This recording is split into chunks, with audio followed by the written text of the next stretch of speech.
Bienvenidos a una edición más de Una Mirada, el programa de la Universidad Nacional y del SINAC S.A. Mi nombre es Maribel Quiroz Jara y en esta oportunidad vamos a hablar sobre los retos que tiene el país en materia de agua, sobre todo en lo que tiene que ver con consumo humano. Porque definitivamente pues sin agua no hay vida. Cada vez que tenemos un evento climático o se extiende mucho la estación seca, pues más de 1,5 millones de personas sufre las consecuencias de no tener el acceso adecuado al agua potable. Y pues hay mucho trabajo que se está haciendo en el país para concientizar a la gente, para que haga un uso responsable del recurso hídrico, pero también para que contemos con la mejor infraestructura para garantizar que este preciado líquido le llegue a toda la población. Para hablar de este tema nos acompañan en esta oportunidad el señor Leiner Vargas Alfaro, académico e investigador del Centro de Investigación en Política Económica y Desarrollo Sostenible, CIMPE, de la Universidad Nacional. Bienvenido, Leiner. Un placer. Gracias. También está con nosotros Michael Sánchez Guerrero, quien es representa a Control Operativo de Agua Potable a la empresa Servicios Públicos de Heredia. Bienvenido a Una Mirada. Gracias. Buenos días, gracias. Además está con nosotros James Phillips Ávila, quien es director de planificación del Instituto de Acueductos y Alcantarillados, AIA. Bienvenido a Una Mirada. Gracias, buenos días compañeros, buenos días Maribel. Muchas gracias por la... Sí, un tema de gran actualidad, siempre de gran importancia, ¿verdad? El tema del agua es vital para la supervivencia y pues en el último año, sobre todo tal vez por diversas razones, pues hemos hablado mucho sobre este tema y definitivamente el país tiene grandes retos en esta materia. ¿Por qué es importante que la población tome conciencia sobre la importancia de cuidar el agua, un recurso que hasta hace unos años se nos decía que era inagotable, pero que hemos visto que no es así y que hay que cuidarlo de sobremanera? Bueno, efectivamente podríamos decir que nuestra cultura sobre el uso del agua tiene que cambiar, porque de alguna forma nosotros en el siglo pasado pensábamos que el agua era un recurso inagotable y usábamos el agua de manera bastante lapsa, digamos, en nuestras casas. Se hacía muchísimo desperdicio. La cultura, por ejemplo, de tener un medidor y de ahorrar el agua casi no existía. Y eso todavía hoy, por los resultados del estudio que publicamos hace algún par de meses, todavía hoy en alguna parte de la población existe esa noción de que el agua es un recurso abundante y que no hay una preocupación muy fuerte por ahorrarla. Si bien es cierto, empezamos a tener conciencia de que los ciclos hídricos están siendo afectados por los eventos climáticos, hoy el agua todavía no tenemos mecanismos y capacidad para ahorrarla y todavía carecemos en el verano del preciado líquido en una buena parte, digamos, sobre todo en las zonas altas, donde es mucho más costoso abastecer el agua en el verano.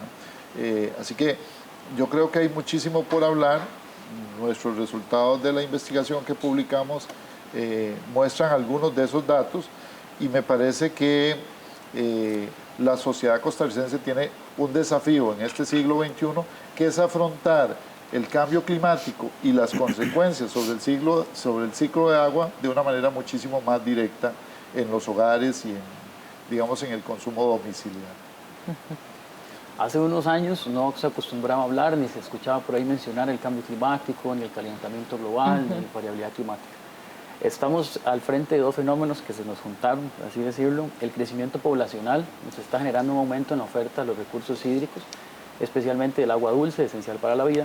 Y ese crecimiento poblacional además generó un crecimiento industrial que nos generó un calentamiento global. Entonces no solo aumentamos la oferta de agua potable, sino que afectamos la disponibilidad de agua potable, haciendo que la parte hidrológica de las fuentes varíe significativamente. Entonces ya es el momento donde todos los pobladores, sin importar si son parte de la institucionalidad o no, conozcan de estos temas, se puedan enterar y desde nuestras casas todos podamos empezar a generar una campaña y una conciencia de ahorro, ¿verdad? De ahorro y un ahorro sostenible. No es dejar de consumir agua, no es dejar de extraerla, pero sí hacerla de una forma más inteligente, de una forma mucho más sostenible. Bueno, yo pienso que el mismo desarrollo económico y social del país pues ha creado una fuerte presión también sobre, no solo sobre el recurso hídrico, sino sobre los servicios de agua potable y saneamiento. El desarrollo turístico no solo lleva una entrada de visas, una atracción de turistas y el desarrollo que hay en toda la zona costera, sino que paralelo a eso llega el comercio, llega la industria, llegan una serie de cosas que también tienen un impacto, las gasolineras, hay cambios de aceite, hay una serie de factores que vienen también a hacer una presión sobre el recurso hídrico. El desarrollo agrícola, pues es un éxito que el país esté produciendo piña, etcétera, pero todo eso tiene también sus efectos, como lo pudimos ver en algunas zonas con lo que fueron las fuentes acuíferas. El crecimiento de las ciudades también presiona mucho la infraestructura existente.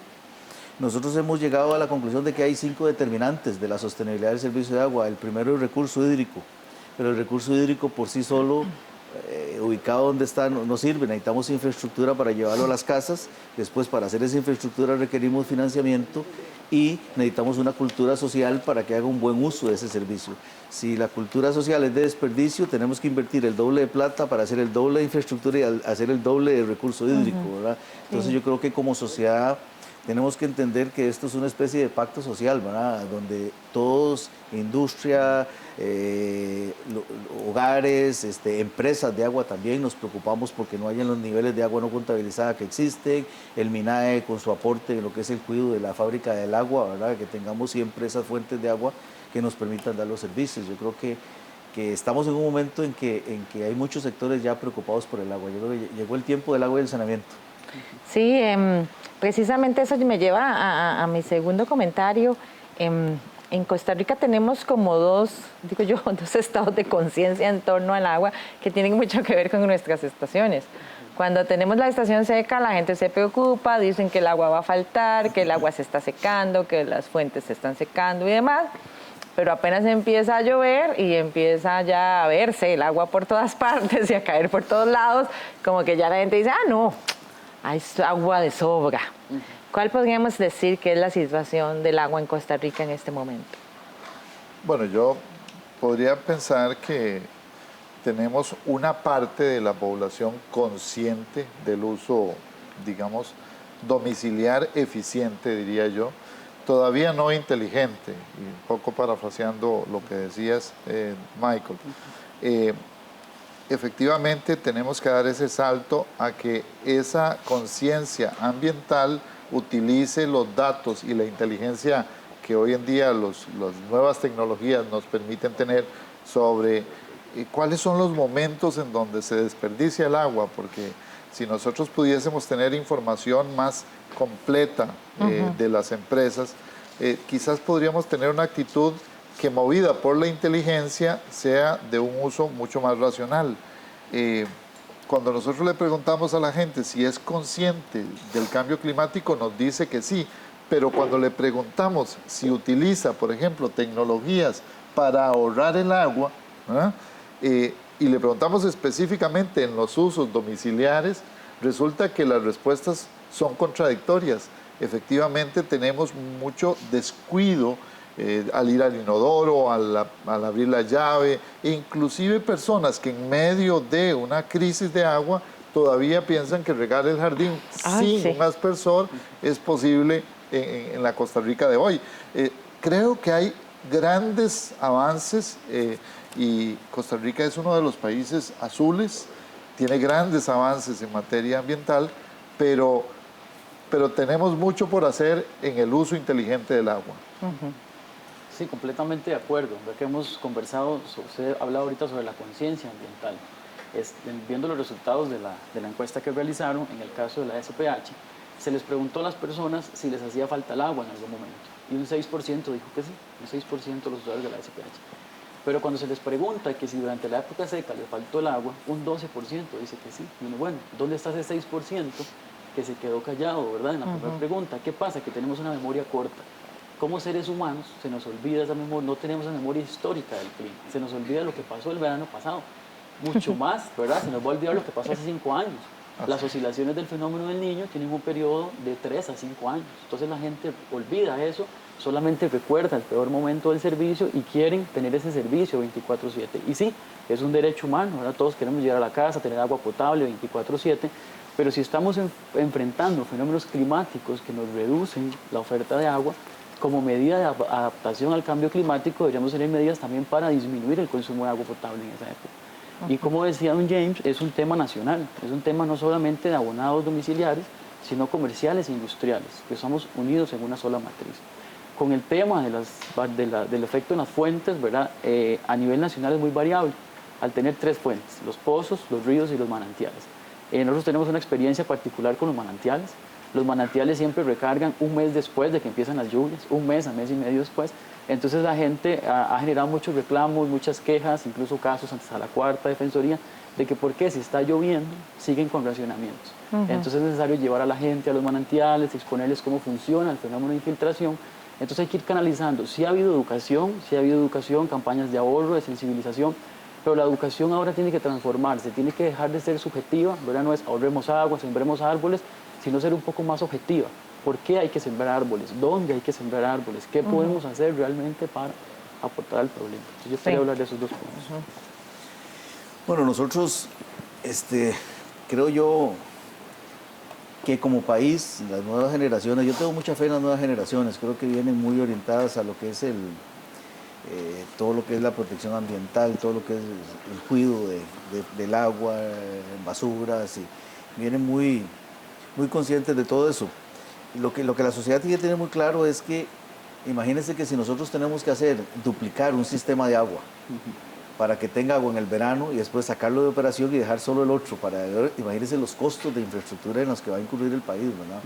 Entonces, en alguna medida, y eso hemos tenido que irlo haciendo poco a poco, ¿verdad?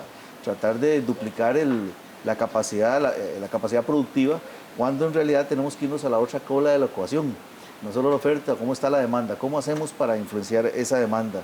Hay programas muy exitosos que han ido avanzando a través de muchos años. Aquí quiero destacar al doctor Darner Mora, el director del laboratorio de allá, que él trajo esa idea hace muchos años y la ha compartido con el ICT, con el Ministerio de Salud, con todas las organizaciones, que es el programa de Bandera Azul. Yo creo que el programa de Bandera Azul crea mucha conciencia a nivel ambiental y ya ha ido creciendo, ya va como por 20 restos de banderas, empezó con una y va por 20 restos, restaurantes, hospitales, embajadas, se está creando toda una revolución, el programa de sello de calidad sanitaria, fontaneros infantiles en las escuelas, o sea, yo creo que es mucho el esfuerzo que el país está realizando para allá, pero todavía necesitamos esa mayor conciencia, esto que dice la encuesta. Yo creo que la encuesta es muy clara, donde pregunta, todos estamos de acuerdo que hay un cambio climático, pero a la hora de preguntar cuántos usamos instrumentos o accesorios para disminuir el consumo que tenemos en los hogares, pues la respuesta es que no, muy poco, ¿verdad? Es lo que decía también Michael. Creo yo que tenemos que seguir avanzando, pero yo muy confiado y con mucha expectativa de este tipo de cosas, de la academia, que se acerque a la academia, tenemos que acercarnos a la academia también, que hacer investigaciones de dónde nos va a impactar, cuál va a ser, para orientar a los operadores. Nosotros, los operadores, no tenemos tiempo de estar investigando porque tenemos que estar en la operación del servicio, entonces la academia nos puede suministrar mucho de esta información que necesitamos para ser efectivos en nuestras inversiones y en dónde acomodamos los recursos. Sí, es múltiple el conocimiento que se genera en torno al agua en las universidades públicas del país. El más reciente, el proyecto Reina, del cual vamos a hablar en el siguiente bloque, pero vamos a una pausa, quédese con una mirada que ya volvemos.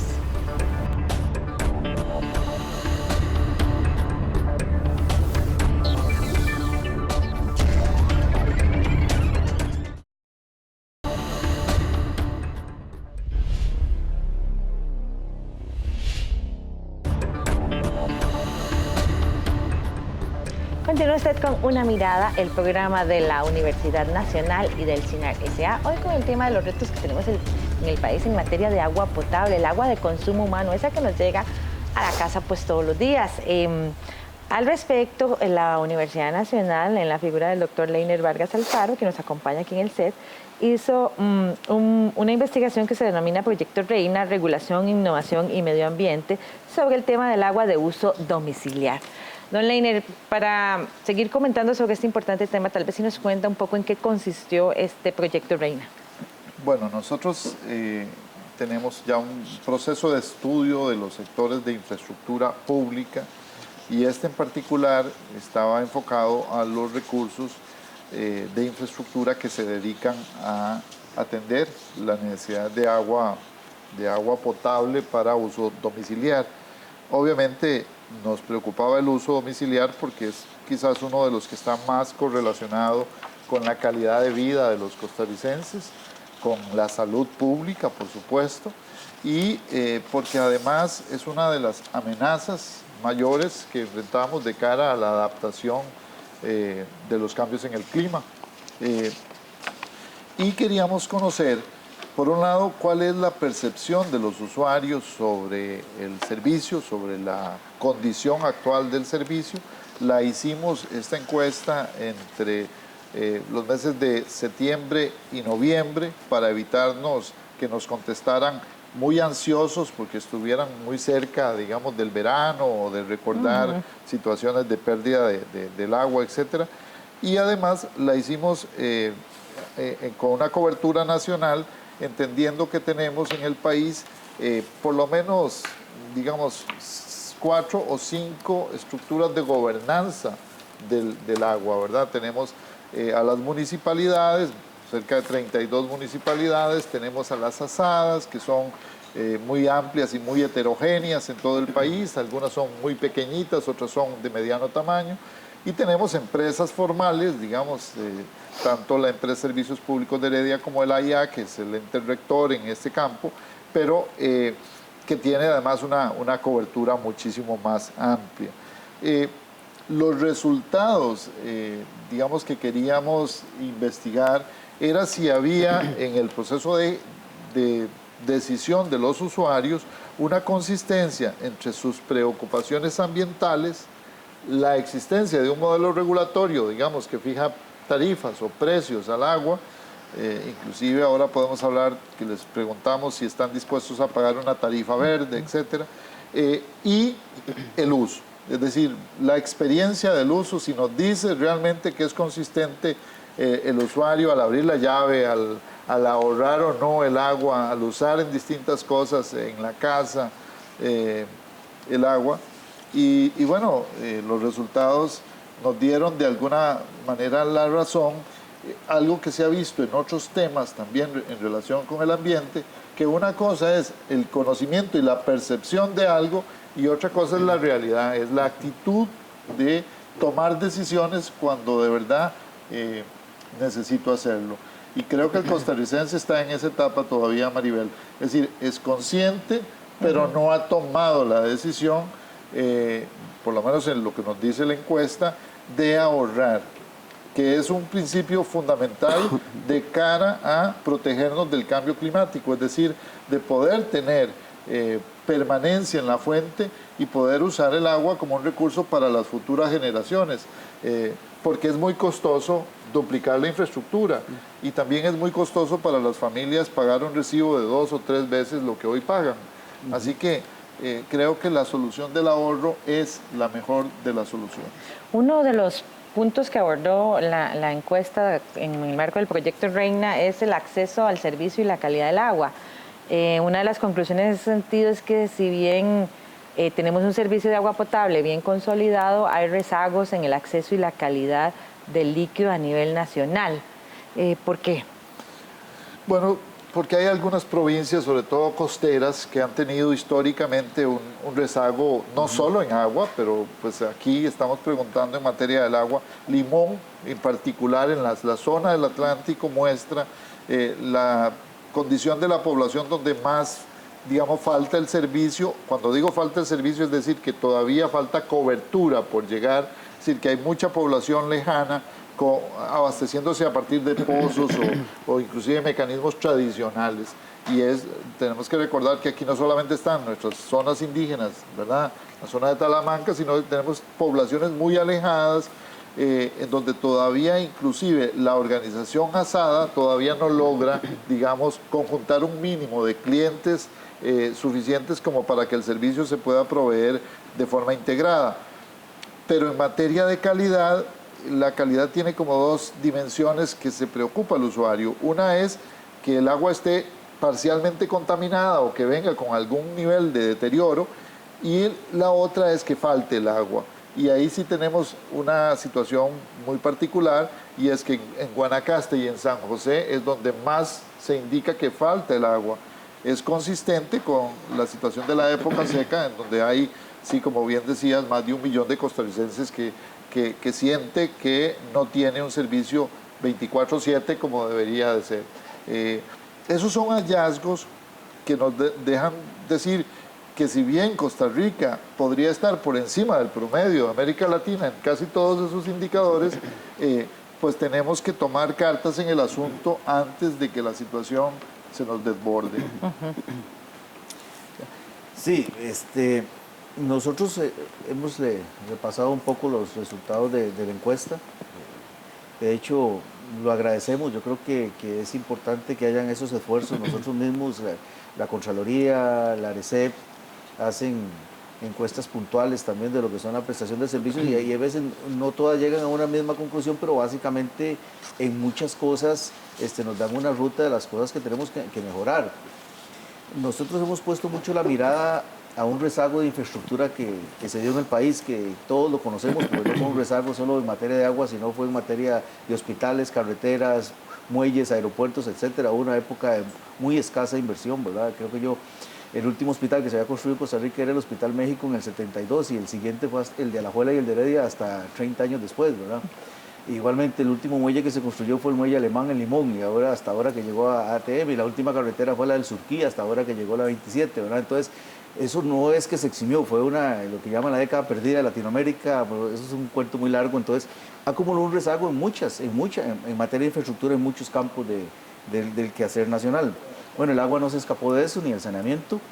Nosotros a partir de los últimos años nos dedicamos a hacer un diagnóstico de dónde estaba ese rezago y nos hemos abocado a tratar de buscar los financiamientos, negociar, tratar de hacer un poco de gobernabilidad, porque muchas veces, como dice Don Leiner, como resulta, una cosa es la percepción, otra es lo que sucede. Yo me pregunto, por ejemplo,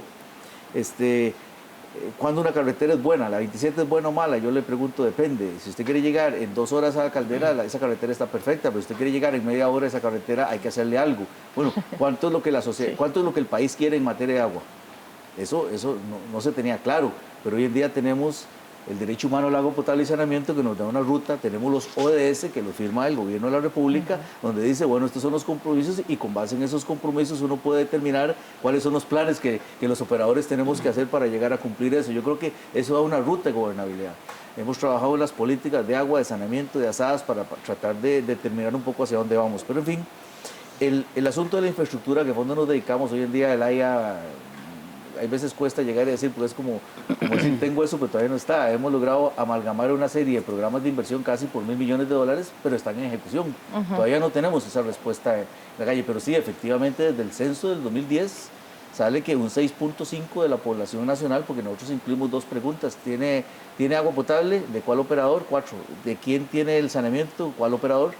Y las conclusiones es que hay un 6.5% de la población en ese censo que tiene agua de una quebrada o de un pozo artesanal, o sea, no tiene ningún operador. ¿Cuál es la dificultad? Bueno, que este rezago, teníamos ciudades importantes que hubo que en todos estos programas incluir esa infraestructura y probablemente ese 6.5% de la población que sean casas aisladas, ¿verdad? Lo cual hacer un sistema de acueducto tiene un costo muy elevado, pero el derecho humano al agua potable no habla de ciudadanos categoría A, B y C, sino que habla de ciudadanos todos y todos merecen el derecho. Y entonces es el siguiente paso, ir a buscar esa población. Sí, sobre este tema de uso y cantidad de agua disponible, Una Mirada conversó con Laura Castro, quien está a cargo del Departamento de Recurso Hídrico de la Empresa de Servicios Públicos de Heredia. Ella desarrolla un programa que estudia el comportamiento de las cuencas heredianas ante los cambios climáticos, para así lograr predecir el uso y la cantidad de agua disponible. El negocio de agua potable ahorita está desarrollando un programa de investigación que se llama Programa de Gestión Integrada del Recurso Hídrico en un Clima Cambiante. Es un programa que está conformado por un comité interdisciplinario en donde se determinan parámetros físicos, geológicos, hidráulicos, hidrogeológicos y químicos de las cuencas en las cuales nosotros captamos fuentes superficiales y subterráneas. La idea con este programa es realizar una gestión, ¿verdad?, de forma integral, de manera que se consideren variables, por ejemplo, climáticas, y para esto contamos con una red de monitoreo de estaciones meteorológicas para poder predecir y pronosticar variables climáticas, ¿verdad?, para uso del agua. Otra variable que nosotros contemplamos dentro de este programa es el uso de monitoreo isotópico. Esto es un componente químico que trae el agua de lluvia, en donde nosotros podemos determinar a qué elevación es que se encuentra la recarga de las aguas subterráneas. Entonces, eso nos permite, por lo menos, plantear cotas de elevación para perímetros de protección y de conservación. Justamente en la búsqueda de nuevas fuentes hidrogeológicas e hidrológicas es muy importante la demanda del agua y sobre todo la ampliación urbanística y de proyectos en estas zonas donde nosotros obviamente requerimos mayor protección. Constantemente la demanda va creciendo y una cosa importante es el uso eficiente del agua. La gente tiene que ir adaptando dentro de su día a día que el agua no es un recurso inagotable. El agua potable es un recurso agotable que cada uno de nosotros tenemos que proteger. Entonces, justamente este tipo de investigación lo que nos permiten es hallar de una forma científica justamente esas áreas de protección y conservación, ¿verdad? Y sobre todo de tener un control de calidad para que las fuentes que nosotros utilizamos para abastecimiento público mantengan su calidad, mantengan su cantidad y sobre todo la continuidad. En el momento en que disminuye la lluvia, nosotros nos encontramos directamente afectados porque las tomas superficiales bajan sus caudales. De ahí es donde dependemos mayormente en lo que son las tomas subterráneas, llámese nacientes o pozos, ¿verdad? Normalmente son pozos profundos. En el momento de que hay una disminución en las lluvias, también se puede ver afectadas las nacientes y a un periodo más largo los pozos. El proyecto de isótopos estables y gases nobles nos ha reflejado un dato muy interesante, por ejemplo, en el tiempo de tránsito del agua.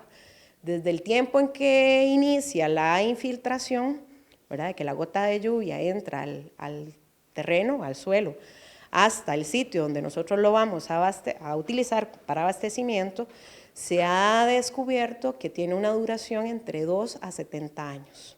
Lo que significa que estas lluvias que no estamos percibiendo en este momento, dentro de un tiempo aproximado de 70 años, lo vamos a ver reflejados en los mantos acuíferos.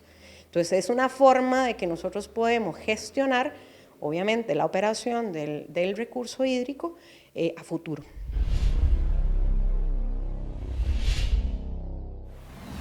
Importante tener claro el diagnóstico de la situación país para poder adelantarse en este tema de agua que es fundamental. De acuerdo. Primero que todo, bueno, creo que todos los operadores de agua potable agradecen el esfuerzo que hizo don Leiner y su equipo de trabajo, porque ahora hay un nuevo componente que es el servicio al cliente. Hace unos años lo que existían eran abonados, ahorita lo que tenemos son clientes. Entonces, para los operadores muchas veces el cliente es un número más, ha dejado de ser un número y se ha venido a comportar y a interesar en su parte social. Entonces, un tema son las encuestas de números, de estadísticas que podemos hacer, y otro tema es el tema de percepción. Se puede dar un servicio excelente, pero el usuario puede percibir un mal servicio. Y a la inversa, puede darse un servicio deficiente, pero percibir un buen servicio. Entonces, en eso ya se han hecho grandes avances y casi que todos, en su mayoría, han sido por parte de la academia, y eso es algo que los operadores hemos utilizado mucho. Hemos hablado básicamente de dos cosas, de la modernización y de la descentralización. Lo hemos mencionado a partes. ¿Qué es la modernización? Las recomendaciones de los países desarrollados para los pequeños operadores, asadas, acueductos municipales, es que se asocien y que formen operadores de mediano tamaño. Ese es el ejemplo de la empresa de servicios públicos. Hoy lo vemos como un operador que tiene un gobierno corporativo, que tiene una junta directiva, que tiene avances importantes de tecnología, pero ¿qué era la empresa unos años atrás? Eran unos acueductos municipales y unas asadas. Eran únicamente eso, con problemas serios, gravísimos, de calidad y de continuidad del agua. Pero fue esa asociatividad, esa unión entre operadores locales, generando operadores medianos, lo que ha permitido ir avanzando. ¿Con qué hay que tener cuidado con eso? Con la centralización. Entonces no podemos ser un operador gigantesco tampoco que se encargue de todo, porque se pierde un poco la localidad y la regionalización, al ser un recurso hídrico, un fenómeno tan variable espacial y temporalmente. Y ahí es donde caemos en el programa de investigación. Actualmente en el programa de investigación estamos gastando 121 millones de colones al año, que alguien podría no verlos, ¿verdad? No son tubos, no son tanques, no son pozos nuevos, son pura investigación. hidrogeológica, química, isotópica para entender qué le está pasando al recurso, dónde está el recurso, cuál es su variabilidad temporal, cuál es su variabilidad espacial, y ahí es donde sí tiene lógica venir con proyectos que aumenten la oferta. Y además con la protección de lo que tenemos actualmente. Sí. La empresa tiene una tarifa desde el 2001 que le ha permitido ir comprando o pagando servicios ambientales en esos terrenos donde ocurre la recarga. Sí, sobre ese tema de la investigación y también de cómo, sí, los abonados pasaron a ser clientes y también en buena hora algunas personas, incluso inspectores, ¿verdad? Y Sí. que están vigilantes de la situación del Estado y de la prestación del servicio. Al respecto, Una Mirada conversó con María José Calvo, quien es la encargada de control de calidad del agua potable de la empresa de Servicios Públicos de Heredia. Ella asegura que este departamento hace un monitoreo constante de las fuentes de agua para asegurar que este líquido vital siempre esté listo para el consumo humano, porque además reciben infinidad de denuncias y dudas sobre la contaminación de las aguas potables. Siempre hay denuncias o siempre hay dudas. La gente siempre puede tener algún tipo de problema y nosotros siempre tenemos que dar, digamos, la atención pertinente, explicar al cliente si hay alguna condición, digamos, propia, digamos, de la fuente que les puede estar afectando y cuáles son todos los mecanismos que nosotros establecemos para evitar que ocurran situaciones de contaminación. Nosotros actualmente trabajamos con todo lo que tiene que ver con el monitoreo de la calidad del agua, control de parámetros bacteriológicos, físico-químicos, y también se realizan cambios en los planes de monitoreo asociados a las inspecciones sanitarias y parámetros de contaminación por actividades que se puedan desarrollar en las fuentes. A partir de eso nosotros monitoreamos parámetros específicos para estar seguros de que el agua que le está llegando a la gente está en condición potable. Hay distintas formas, digamos, de dar protección a las estructuras y también posterior a eso nosotros tenemos que asegurar lo que es el tratamiento adecuado, la potabilización, ya sea por medio de plantas potabilizadoras o por medio de la desinfección, que es la etapa, digamos, que nunca puede faltar a la hora de potabilizar el agua porque es el último, digamos, la última etapa que se da para la eliminación de patógenos. Otro aspecto que mencionó la encuesta del CIMPE en el marco del proyecto Reina y que pues tiene que ver con esto que estamos hablando es que si bien parece que la gente tiene conciencia, ¿verdad?, sobre la importancia de cuidar el recurso hídrico, sin embargo persisten algunas actitudes de desperdicio de líquido. ¿Cómo explicamos eso? Sí, es como que este yo es un sé, tema, pero... Es un tema que de alguna manera tiene un entorno de alguna manera psicológico, ¿verdad? Nosotros somos conscientes, por ejemplo, hoy en día, de que tenemos que reducir el uso del plástico por todos los impactos que tiene en el mar, etcétera, y entonces dejamos de usar bolsas. Sin embargo, nuestros jóvenes todavía usan la ducha, o nuestras familias todavía usan la ducha, y hay un concepto de que la gente se puede meter a la ducha 5, 10, 15 minutos y tiene la llave abierta y no tiene ningún control inteligente para poder decir dosifiquemos el uso del agua, y cada minuto que esa llave está abierta significan muchos litros, ¿verdad? Ahí están contabilizados y la gente te dice abiertamente, mire, sí, yo soy consciente del cambio climático, pero cuando le preguntas si tiene un inodoro que economiza agua, y no tienen el inodoro con el tanque grande, ¿verdad? De hace 30 años. De hace varios años, no tiene ningún control. Le preguntamos cuántas veces lava la ropa a la semana y resulta que nos dicen 2, 3 y hasta 4 veces a la semana. Ah, no, eso lo hace tal persona.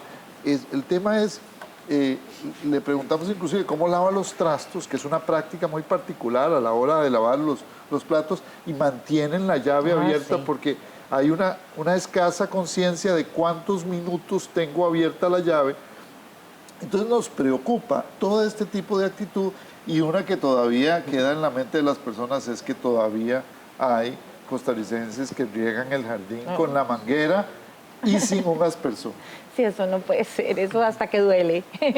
El AI ha insistido mucho en este tema del ahorro del recurso hídrico. Sí, nosotros ahora comentaba con Leiner y con Michael, y nosotros en el sistema vemos cómo ha ido disminuyendo los consumos, ¿verdad? Le comentaba yo que cuando yo llegué a la IA hace bastantes años, el consumo era 28 metros cúbicos, hoy en día está en 20, 17, 20, la moda está como en 17.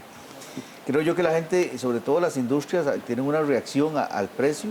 Sin embargo, todavía se persisten en la época de verano por las condiciones hidráulicas de un sistema. El que está de primero en el sistema nunca le va a faltar el agua. Y entonces pareciera que no tenemos esa solidaridad con el que está más arriba del sistema y es el que se queda sin agua en estas épocas de verano, porque no necesariamente son todos. Yo no sé, nosotros como solidaridad en el AIA, cada vez que cortábamos el agua, ahora en el verano se lo quitábamos al edificio nosotros. ¿Verdad? Como una forma de que todos los que estamos ahí entendiéramos que si hidráulicamente al edificio no había que quitárselo, nosotros lo íbamos a hacer para entender lo que le estaba pasando a las diferentes comunidades. Yo creo que hay que buscar algunos incentivos. Yo personalmente me he reunido con algunos desarrolladores de vivienda. Ellos consideran, por ejemplo, en un inodoro pequeño no es vendible a otro apartamento que tiene uno de lujo. La gente anda buscando esos instrumentos de lujo y entonces por lo general ese inodoro consume más agua, etcétera. Entonces pareciera que necesitamos un complemento de algunos incentivos para todos esos accesorios de bajo consumo por parte de, ya sea tributarios o de alguna otra manera, de tal manera que la gente empiece a tratar de trasladarse a ese tipo de cosas, o sea, que sea menos costo, etcétera. Mucho que hacer en esa y otras materias, pero de eso vamos a hablar en el siguiente bloque. Quédese con una mirada que ya vuelve.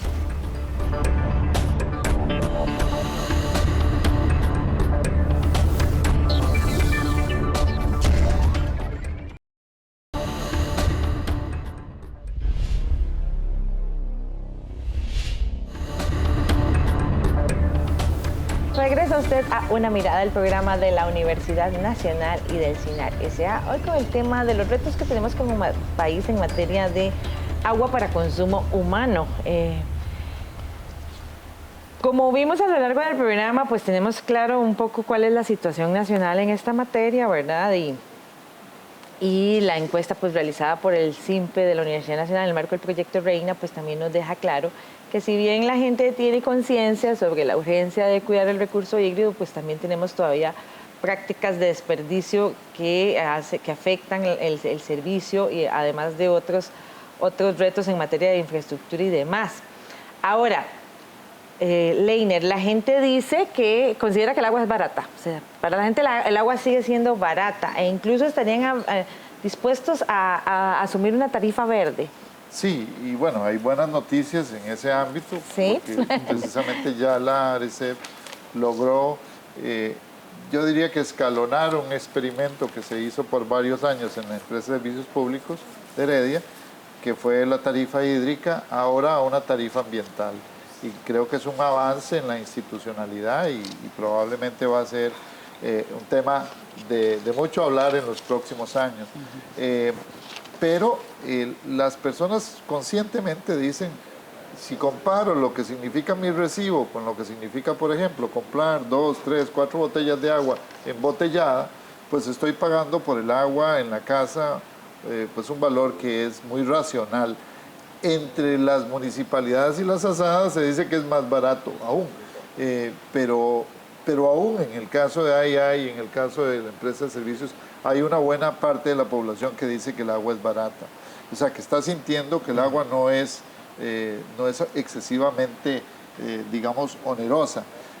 Eso podría estar afectando el ahorro, eso podría tener también que ver con el tema del ahorro, y me parece que esa actitud del costarricense de decir estoy dispuesto a, es una oportunidad para las empresas para aprovechar esa situación y poder no solo mejorar el servicio, ¿verdad?, en lo que corresponde, sino también tal vez facilitarle al usuario información sobre lo que está tomando de decisiones, sobre cuánto gasta, sobre tal vez digamos un programa de ahorros, etcétera, que le permita de verdad tomar decisiones en este momento.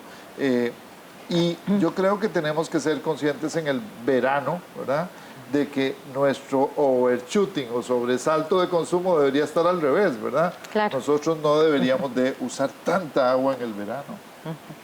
Es un efecto combinado, como lo hablábamos. En época seca los consumos se disparan. No por un tema de disponibilidad, sino por un tema de temperatura. Claro, por el calor. Seca, entonces, y ahorita hablamos de la preocupación. ¿Cómo es posible que hay gente que todavía riega sin aspersor? Y yo voy aún más allá. ¿Cómo es posible que hay personas que rieguen el zacate? El zacate es color café en época seca y no pasa nada. Y eso es parte de las campañas. Y vuelven a hacer todo otra vez. Exactamente. Y no hay que menospreciar las campañas de ahorro, digamos. Nosotros en 15 años hemos logrado disminuir el consumo promedio de 210, lo pasamos a 190 litros por persona por día. Son efectivas, pero tomó muchísimo dinero, tomó muchísimos años. ¿Qué nos ha resultado más efectivo? A tocar el bolsillo de las personas. Hemos estado instalando medidores inteligentes que tienen una precisión alta y además les mide día por día. Eso hace que su factura el mes siguiente, después de que les instaló el medidor, se dispare. Entonces se dan cuenta y racionan de lo que están gastando mes a mes y al mes siguiente vuelven a bajar su consumo. Entonces es ahí donde podría estar, obviamente con sus excepciones de pobreza y pobreza extrema, pero es un tema un poco del dinero, de qué es tan barato, que para qué lo voy a ahorrar. Entonces por ahí es donde uno puede empezar a pensar que vienen los retos futuros.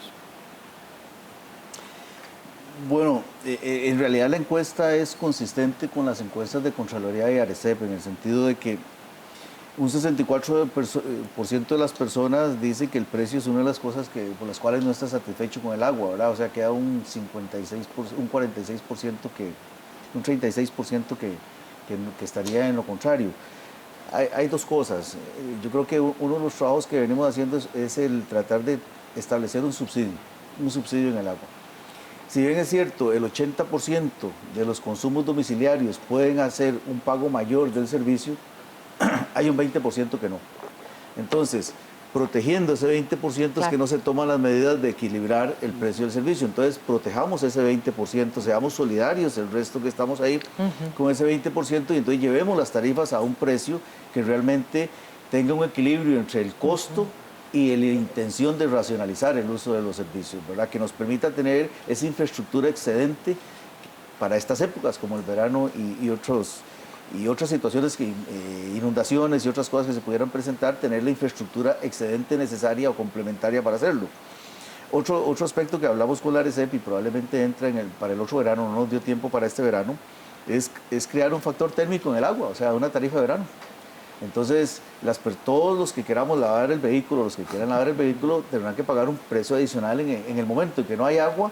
Ese costo de oportunidad de usar el agua en la que pues tendrá que cubrir un precio mayor y creemos que con eso podemos hacer una contracción de la demanda en la época de verano que nos permita no tener un excedente enorme de infraestructura solo para poder sostener esos 3 meses del año o 4 meses del año que son complicados. Entonces, con esas medidas creemos que podemos amortiguar esta situación que se han presentado en veranos anteriores. Con respecto a la medida que propone don James, actualmente es al revés. En la época seca, debido a los racionamientos, más bien se le debe devolver a los abonados el cobro de la tarifa base.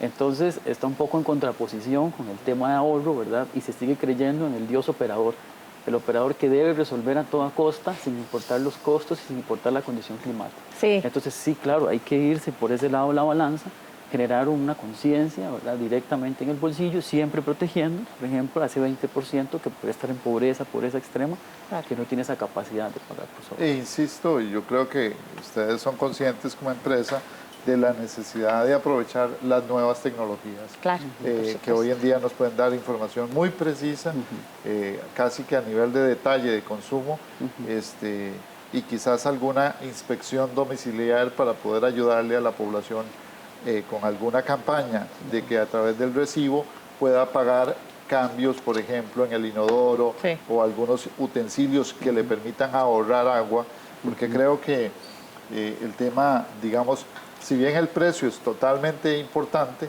también debe haber más cultura y más información.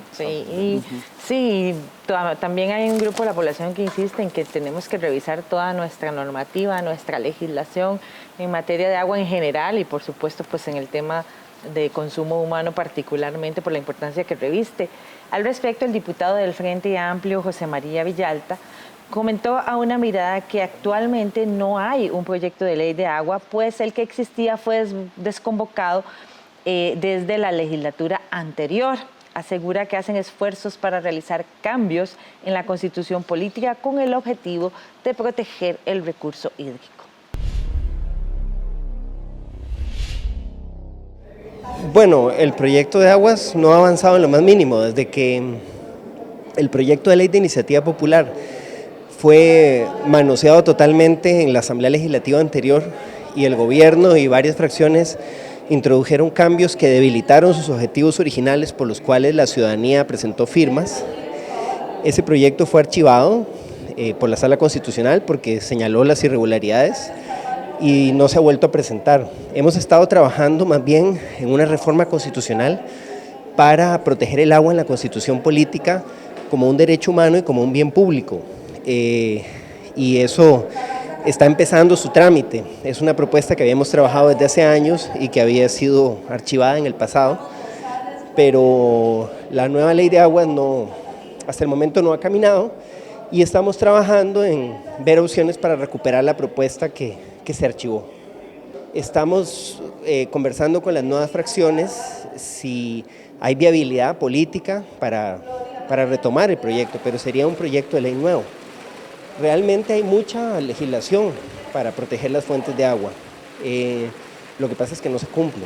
Entonces, en mi opinión, buena parte de las razones por las cuales las fuentes de agua están desprotegidas o sigue la contaminación no es tanto un problema de la ley, porque si uno revisa el Código Penal, la Ley Orgánica del Ambiente, la Ley de la IA, la Ley Forestal, hay múltiples normas que podrían permitir proteger las fuentes de agua. Y lo que falta es que las autoridades del Poder Ejecutivo y las distintas instituciones coordinen y hagan cumplir la ley.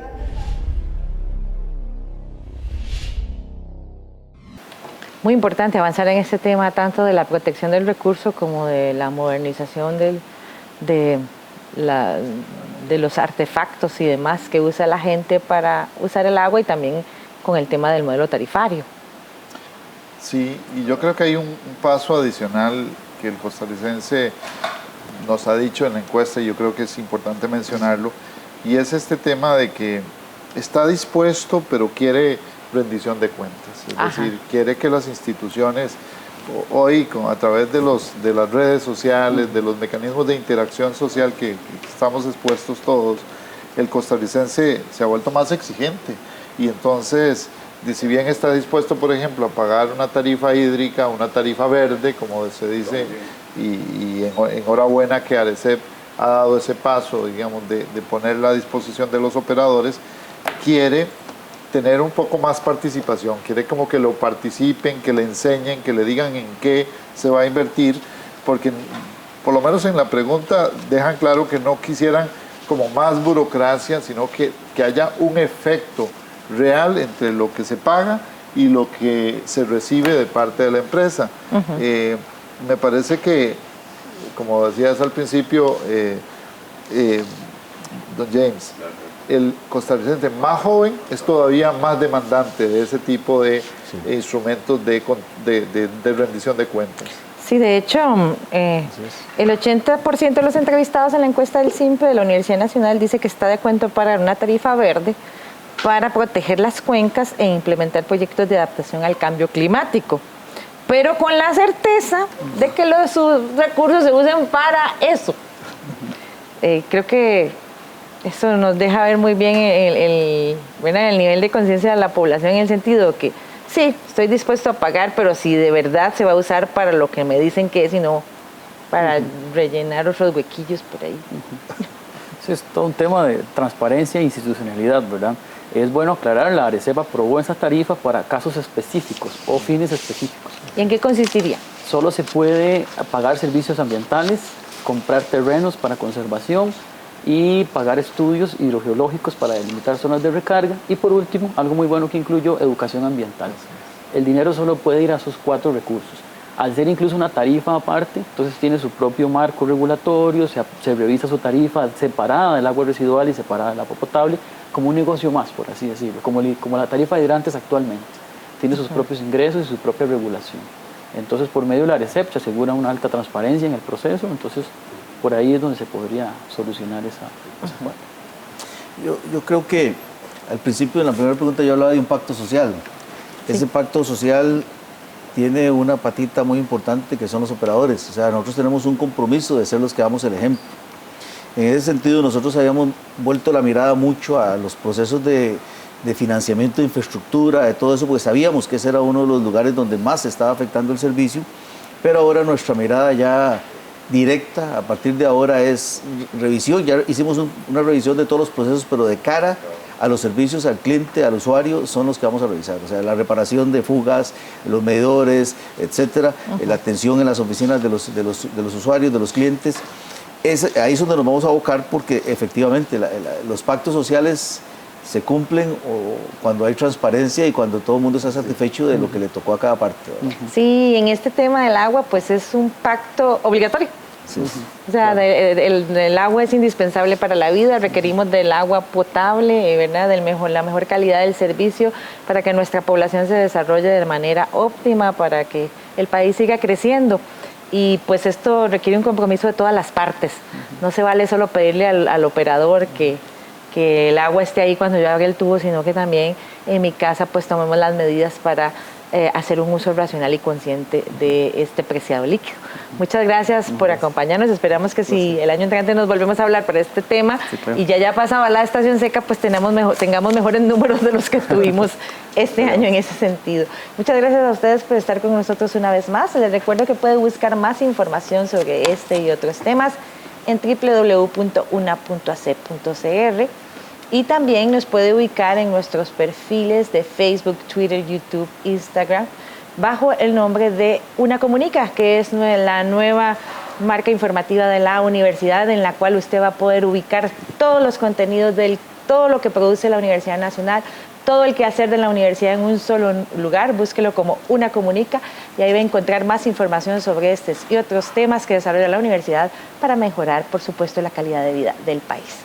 Te esperamos la próxima semana con más en Una Mirada. Hasta pronto.